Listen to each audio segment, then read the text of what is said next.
ചെന്നൈ ഉൻകളെ അൻപുടൻ വരവേൽക്കരുത് എന്താണെന്നല്ലേ? റാം കെയർ ഓഫ് ആനന്ദിയിലേക്ക് വായനക്കാരനുള്ള ക്ഷണമാണത്. ഈ കഴിഞ്ഞ കാലത്ത് ബുക്സ്റ്റഗ്രാം ട്രെൻഡിലൂടെ മലയാളികൾക്ക് ഏറ്റവും സുപരിചിതമായ നോവലുകളിലൊന്നാണ് റാം കെയർ ഓഫ് ആനന്ദി. എന്താണ് ബുക്സ്റ്റഗ്രാം ട്രെൻഡ്? ഇൻസ്റ്റഗ്രാമിലൂടെ വൈറലായ പുസ്തകങ്ങളുടെ ട്രെൻഡിനെയാണ് ബുക്സ്റ്റഗ്രാം ട്രെൻഡ് എന്ന് പറയുന്നത്.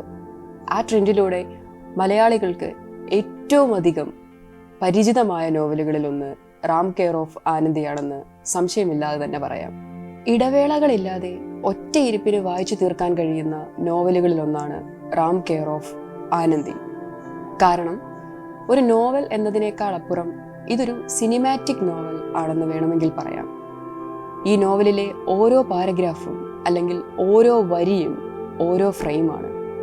നോവൽ വായിച്ചു കഴിയുമ്പോൾ ഒരു സിനിമ കണ്ടു തീർത്ത അനുഭവം വായനക്കാരന് ലഭിക്കും. എന്നാൽ കാഴ്ചയും വായനയും തമ്മിലുള്ള വലിയ വ്യത്യാസം അപ്പോഴും അവിടെ നിലനിൽക്കുക തന്നെ ചെയ്യും. ചില നോവലുകൾ അങ്ങനെയാണ്. അത് വായിച്ചു കഴിഞ്ഞാൽ അതിൽ നിന്ന് വായനക്കാരന് പുറത്തു കടക്കുക സാധ്യമല്ല. റാം കെയർ ഓഫ് ആനന്ദിയും അത്തരമൊരു നോവലാണ്. വായിച്ചു തീർന്നാൽ ഒരിക്കലും നമുക്ക് ഈ നോവലിൽ നിന്ന് പുറത്തേക്ക് കടക്കുക സാധ്യമല്ല. വായിച്ചു കഴിയുമ്പോൾ നുങ്കമ്പാക്കം തെരുവും റാമും ആനന്ദിയും വെട്രിയും പാട്ടിയുമൊക്കെ നമ്മളെ പിന്തുടർന്ന് നമ്മുടെ പിന്നാലെ വരുന്നതായി നമുക്ക് തോന്നും. ഈ നോവൽ വായിച്ചു തീർന്നതിന് ശേഷം തല കുമ്പിട്ട് നെടുവീർപ്പോടെ ഇരിക്കുന്ന ഒരുപാട് മനുഷ്യരെ ഞാൻ കണ്ടിട്ടുണ്ട്. ഒരു വായനക്കാരി എന്ന നിലയിൽ ഞാനും ഇതേപോലെ തല കുമ്പിട്ട് നീണ്ട നെടുവീർപ്പോടെ തന്നെയാണ് ഈ നോവൽ വായിച്ചവസാനിപ്പിച്ചത്. ഈ നോവൽ വായിച്ചവസാനിപ്പിക്കുമ്പോൾ ചിലപ്പോൾ നമ്മളെ പിന്തുടരുന്നേക്കാവുന്ന 2 കഥാപാത്രങ്ങളെ ഇതിലുണ്ടാവുകയുള്ളൂ. ഒരു വായനക്കാരി എന്ന നിലയിൽ അതെൻ്റെ അഭിപ്രായം മാത്രമാകാം. പക്ഷേ നമ്മൾ ഒരിക്കലും മറക്കാൻ സാധ്യതയില്ലാത്ത 2 കഥാപാത്രങ്ങൾ, അത് മല്ലിയും ആനന്ദിയുമാണ്. അതെ, മല്ലി എന്ന് തന്നെ വിശേഷിപ്പിക്കണം. കാരണം കാളിദാസ് എന്ന പേര് ഒരിക്കലും വിശേഷിപ്പിക്കുവാൻ സാധ്യമല്ല. നാവിന് വഴങ്ങാത്ത എന്തോ ഒന്നായി കാളിദാസ് എന്ന പേര് മാറും. നോവൽ വായിച്ചു തീർത്ത ഒരാൾക്കും മല്ലിയെ കാളിദാസ് എന്ന് വിശേഷിപ്പിക്കുവാൻ സാധ്യമല്ല. സാമൂഹ്യ പ്രസക്തിയുള്ള 2 കാര്യങ്ങൾ നോവലിൽ ചർച്ച ചെയ്യപ്പെടുന്നുണ്ട്. ഒന്ന്, ഹോമോഫോബിക് ആയിട്ടുള്ള സൊസൈറ്റിയുടെ പെരുമാറ്റ രീതിയും 2, ശ്രീലങ്കയിലെ തമിഴ് വംശജരുടെ കൂട്ടക്കൊലയും. ഇത് രണ്ടും ഈ നോവലിൻ്റെ പശ്ചാത്തലമായി തീരുന്നുണ്ട്. ഹോമോഫോബിക് സൊസൈറ്റിയെ പറ്റി പറയുമ്പോൾ മല്ലിയാണ് അതിലെ പ്രധാന കഥാപാത്രം. സൊസൈറ്റി അവരെ എങ്ങനെ ചൂഷണം ചെയ്യുന്നു എന്നതിൻ്റെ കൃത്യമായ ഉദാഹരണമാണ് മല്ലി.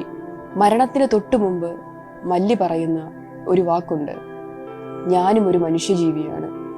അത് ആ നോവലിൽ ഒതുങ്ങി നിൽക്കുന്നൊരു വരിയല്ല, അത് ഈ സമൂഹത്തോട് മുഴുവനോടുമുള്ള ഏറ്റുപറച്ചിലാണ്. നമ്മളെല്ലാവരും മനുഷ്യരാണ്. എന്നാൽ മനുഷ്യൻ മനുഷ്യനെ തന്നെ വേർതിരിച്ചു കാണുന്ന അവസ്ഥയിൽ നിന്നും നമ്മുടെ സമൂഹം വളരേണ്ടതുണ്ട് എന്ന ഓർമ്മപ്പെടുത്തൽ കൂടിയാണ് മല്ലി എന്ന കഥാപാത്രം. ട്രാൻസ്ജെൻഡർ ആയതുകൊണ്ട് മാത്രം അവൾ അനുഭവിച്ച ചൂഷണങ്ങൾ ഓരോ വായനക്കാരനെയും അസ്വസ്ഥനാക്കിയേക്കാം. ഒടുവിൽ അവളുടെ മരണം വരെ തീർത്തും അപ്രതീക്ഷിതമായ മരണങ്ങളിലൊന്നായിരുന്നു മല്ലിയുടേത്. ഒരുപക്ഷെ റാം കെയർ ഓഫ് ആനന്ദി വായിച്ച എല്ലാ മനുഷ്യരും ഒരു നിമിഷം കണ്ണു നിറഞ്ഞിരുന്നു പോകുന്നത് മല്ലിയുടെ മരണത്തിലാണ്. ആടുജീവിതത്തിൽ ബെന്യാമിൻ പറയുന്നത് പോലെ നമ്മൾ അനുഭവിക്കാത്ത ജീവിതങ്ങളെല്ലാം നമുക്ക് വെറും കെട്ടുകഥകളാണ്. മല്ലിയുടെ ജീവിതവും അത്തരമൊരു കഥ തന്നെയാണ്. നമ്മൾ അനുഭവിക്കാത്ത ഒരു കഥ. അത് കൃത്യമായി വരച്ചിടാൻ എഴുത്തുകാരന് സാധിച്ചിട്ടുണ്ട് എന്നത് പ്രശംസനീയമാണ്. മറ്റൊരു കഥാപാത്രം ആനന്ദിയാണ്. ആനന്ദിയെപ്പറ്റി പറയുമ്പോൾ നോവലിലെ ഒരു വരിയാണ് ഓർമ്മ വരുന്നത്. പെണ്ണു പൂവാകുമ്പോൾ പിച്ചിക്കളയാൻ ഒരുപാട് പേർ വരും, എന്നാൽ പെണ്ണു തീയായാൽ പൊള്ളും. ആനന്ദി ഇതിൽ പൂവാണോ അതോ തീയാണോ? അത് വായനക്കാരനാണ് തീരുമാനിക്കേണ്ടത്. പക്ഷേ അത് തീരുമാനിക്കപ്പെടുമ്പോഴും ഉത്തരങ്ങളില്ലാത്ത ഒരുപാട് ചോദ്യങ്ങൾ അവസാനിപ്പിച്ചിട്ടാണ് ആനന്ദി എന്ന കഥാപാത്രം കടന്നു പോകുന്നത്. ആനന്ദി ഒരു പൂവാണ്, നിറയെ മുള്ളുകളുള്ള ഒരു ചെടിയിൽ വിരിഞ്ഞു നിൽക്കുന്ന പൂ. പെണ്ണൊരേ സമയം പൂവും തീയുമാകുന്നത് എങ്ങനെയെന്ന് ഈ നോവലിൽ ആനന്ദിയെ വായിക്കുന്നവർക്ക് മനസ്സിലാകും. അവൾ ഒരേ സമയം പൂവുമാണ്, തീയുമാണ്. അവൾ പൂവാകുന്നതൊക്കെ റാമിനോടൊപ്പമാണ്, പ്രണയത്തിലാവുമ്പോഴാണ്. എന്നാൽ അവളുടെ ഉള്ളിൽ കെട്ടടങ്ങാത്ത ഒരു തീയുമുണ്ടെന്ന് നോവലിൻ്റെ അവസാനം എത്തുമ്പോൾ മാത്രമാണ് വായനക്കാരന് മനസ്സിലാവുന്നത്. ഈ നോവലിൽ എടുത്തു പറയേണ്ട മറ്റൊരു കാര്യം, പ്രണയം എന്ന വികാരത്തെ എത്ര പക്വമായാണ് നോവലിൽ കൈകാര്യം ചെയ്തിരിക്കുന്നത് എന്നുള്ളതാണ്. 2 പ്രണയമാണ് നോവലിൽ നമുക്ക് കാണാൻ സാധിക്കുന്നത്. ഒന്ന്, ആനന്ദിക്ക് റാമിനോട് തോന്നുന്നതും റാമിന് തിരികെ ആനന്ദിയോട് തോന്നുന്നതുമായ വികാരം. മറ്റൊന്ന്, തീർത്തും അപ്രതീക്ഷിതമായ ഒരു പ്രണയം. അത് മല്ലിക്ക് റാമിനോട് തോന്നുന്നതാണ്. ഈ 2 പ്രണയങ്ങളെയും വളരെ പക്വമായ രീതിയിൽ തന്നെ എഴുത്തുകാരൻ ചിത്രീകരിച്ചിട്ടുണ്ട്. പ്രണയത്തിലാകുന്ന 2 പേർ കാണിക്കുന്ന യാതൊരു തരത്തിലുള്ള സാഹസികതയ്ക്കും ഈ കഥാപാത്രങ്ങൾ മുതിരുന്നില്ല. മല്ലിക്ക് റാമിനോട് തോന്നുന്ന പ്രണയം തീർത്തും പക്വമായ പ്രണയം തന്നെയാണ്. അവളത് ഒറ്റ വാക്കിൽ പ്രകടിപ്പിക്കുന്നുണ്ട്. അതിനെപ്പറ്റി പറയുമ്പോൾ നോവലിലെ ഒരു വരിയാണ് ഓർമ്മ വരുന്നത്. റാം പോകുവാനൊരുങ്ങുമ്പോൾ മല്ലി അവനോട് പറയുന്ന ഒരു വരിയുണ്ട്, ഈ സിമന്റ് ബെഞ്ചിലെങ്കിലും എൻ്റെ പേര് നിന്നോടൊപ്പം സ്ഥാനം പിടിക്കട്ടെ എന്ന്. ഒന്നും ആവശ്യപ്പെടാത്ത പ്രണയം, അതാണ് മല്ലിക്ക് റാമിനോട് തോന്നിയത്. ആനന്ദിയുടെ കാര്യവും വ്യത്യസ്തമല്ല.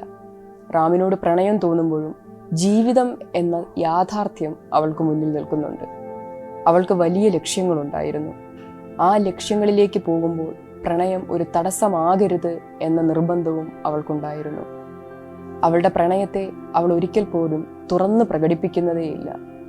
എന്നാൽ മറിച്ച് അവളുടെ ലക്ഷ്യങ്ങളിലേക്ക് അവൾ നോവലിൽ നിന്ന് ഇറങ്ങിപ്പോവുകയാണ് ചെയ്യുന്നത്. അതുകൊണ്ടാണ് പറഞ്ഞത്, ഉത്തരമില്ലാത്ത കുറേ ചോദ്യങ്ങൾ അവസാനിപ്പിച്ചുകൊണ്ടാണ് ആനന്ദി എന്ന കഥാപാത്രം നമ്മുടെ മുന്നിലൂടെ കടന്നു പോകുന്നത് എന്ന്. പല നാടുകളിൽ നിന്ന് കുറേ സ്വപ്നങ്ങളുമായി ഒരു സ്ഥലത്തേക്ക് വന്നുകൂടുന്ന കുറേ മനുഷ്യരുടെ കഥയാണ് റാം കെയർ ഓഫ് ആനന്ദി. സൗഹൃദവും പ്രണയവും പ്രതികാരവും മരണവുമൊക്കെ കൂട്ടിക്കലർത്തി അവതരിപ്പിച്ചിരിക്കുന്ന മനോഹരമായ ഒരു നോവൽ. ഈ നോവൽ ഒരു അനുഭവം കൂടിയാണ്. വായനക്കാരനെ ഒരുപാട് ജീവിതങ്ങളിലൂടെ കൂട്ടിക്കൊണ്ടുപോയി സ്വസ്ഥത നശിപ്പിച്ചു കളയുന്ന ഒരുതരം അനുഭവം. വായനയ്ക്ക് ശേഷം ഓരോ വായനക്കാരനും നുങ്കമ്പാക്കം തെരുവിലൂടെ ഈ ചോദ്യങ്ങളുടെ ഉത്തരം തേടി അലഞ്ഞുകൊണ്ടേയിരിക്കും. അതാണ് റാം കെയർ ഓഫ് ആനന്ദി.